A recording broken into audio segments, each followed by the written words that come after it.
Let me guess. You don't want to drive all the way across town to a specialty market to get fresh hot peppers. Do what I did.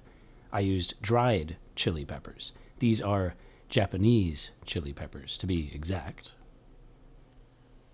You'll want to get a pot of water boiling and add to it your peppers, and then boil them for 20 minutes. This will rehydrate the peppers.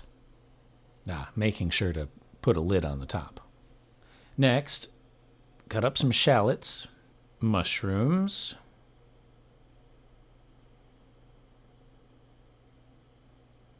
garlic, of course, and our rehydrated peppers. Let's get a cast iron pan piping hot. Please ensure you have good ventilation for this next part. We're about to sear a steak. It's going to make a lot of smoke. We will add a ribeye to the piping hot pan and sear each side for about 2 minutes. Once you've reached the 2 minutes on the first side, we will flip and do the same for the other. At this point, because I'm on a cast iron pan, I'm going to go ahead and now lower the temperature. The pan's going to stay plenty hot because cast iron tends to do that, but I want to lower the temperature for the ingredients I'm going to add here in a minute. Now we're going to add butter to the pan. Be careful not to let it stick and start to burn.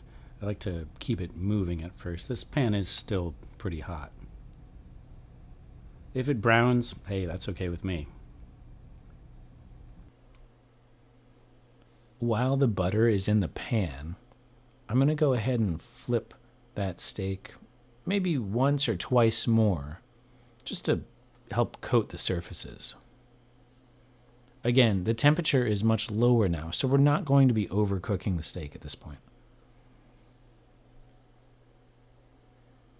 All right, the steak is done. We're removing from our cast iron. We're going to place it on a plate to rest. Do not touch it. I'm generally kind of bad about this because it looks so good. You want to eat it right away. But now we're going to focus our attention on our pan sauce.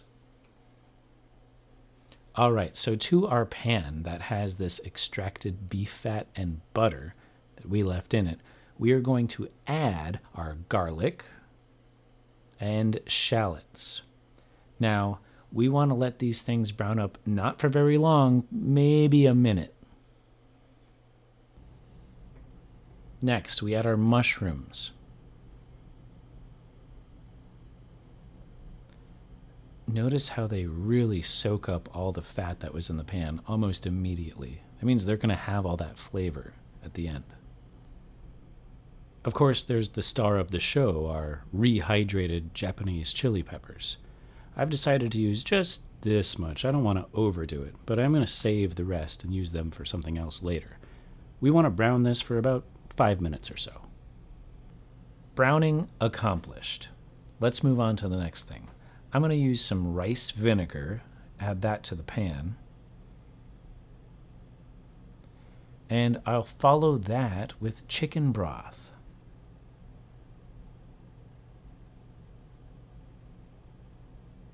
At this point, we'll bring the pan back to a simmer and let it reduce for another 10 minutes or so.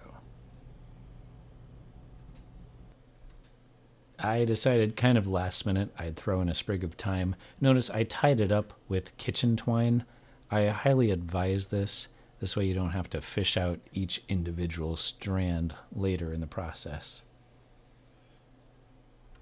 So once you're happy with your pan sauce reduction, we'll add it to our steak that has been resting all this time. I think it has to do with me being left-handed that my hand always ends up in front of the camera. But here we go. This is our finished product. So just to prove that I didn't overcook the steak, I'll cut into it. I'll show you guys what it looks like on the inside. Looks great to me.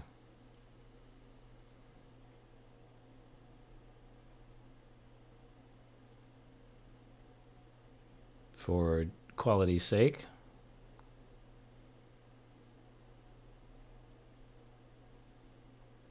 Yeah, another good looking piece. So that's just one way you could use these rehydrated peppers. They're such a great asset because you can keep them in your kitchen practically indefinitely. They'll always be there when you need them. Now, one point I'd like to make is I didn't get very specific with measurements during this recipe, and that's because I think when you're working in the kitchen, really, you need to work these things out for yourself. My tastes are going to be different than yours. So follow along as best you can, but really try it out yourself and experiment. With that being said, thanks for coming. We'll see you next time.